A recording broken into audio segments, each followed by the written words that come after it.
Hello बच्चों, आइए प्रश्न देखते हैं। दिए गए चित्र के संदर्भ में निम्न में से कौन सा विकल्प पेशी तंतु में शीतलता से संकुचित अवस्था में परिवर्तन के संदर्भ में सही है? दो सार्कोमियर्स। तो पहला यहाँ पे कथन दिया गया है, मोटे व पतले मायोफिलामेंट्स की लंबाई परिवर्तित हो गई है। दूसरा यहाँ पे कथन है, विषम देशिक और समदेशिक दोनों पट्टियों की लंबाई परिवर्तित हो गई है। तीसरा है, मायोसिन क्रॉस बंधन एक्टिन की सतह पर गति करते हैं और पतले व मोटे मायोफिलामेंट्स आपस में स्लाइड पास करते हैं। चौथा यहाँ पे दिया गया है कि सार्कोमेयर की लंबाई समान रहती है।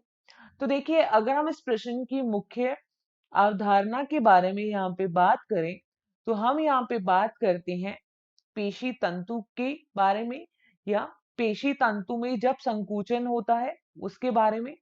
तो हम देखते हैं पेशी तंतु में संकुचन की अवस्था को। यहाँ पे एक पाया जाता है लाइट बैंड, जिसे कहते हैं आई बैंड। यह है आई बैंड। आई बैंड के मध्य में एक रेखा पाई जाती है जिसे हम कहते हैं जेड रेखा। यह है जेड रेखा और इस बैंड को कहा जाता है आई बैंड। यह भी कौन सा बैंड है? I band. और मध्य की रेखा को कहा जाता है जेड रेखा। दो जेड रेखाओं के मध्य की दूरी को बोला जाता है सार्कोमियर। सार्कोमियर पेशी तंतु के संकुचन की इकाई होती है। यह संरचनात्मक तथा क्रियात्मक इकाई है सार्कोमियर। और अगर हम यहाँ पे देखें कि दो आई बैंड के मध्य में यहाँ पे एक अन्य बैंड पाया जाता है, डार्क बैंड, जिसे ए बैंड कहते हैं।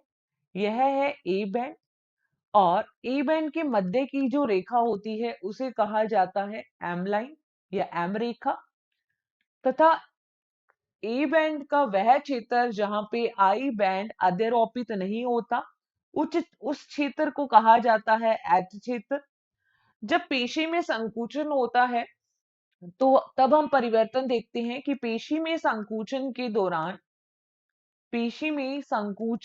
दौरान क्या होता है।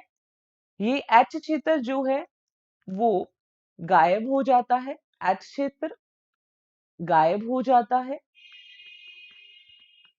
आई बैंड की लंबाई, आई बैंड या आई पट्टी की लंबाई कम हो जाती है। लंबाई कम हो जाती है और ए बैंड स्थिर बना रहता है, या ए बैंड जो है वो अपरिवर्तित रहेगा, अपरिवर्तित रहता है।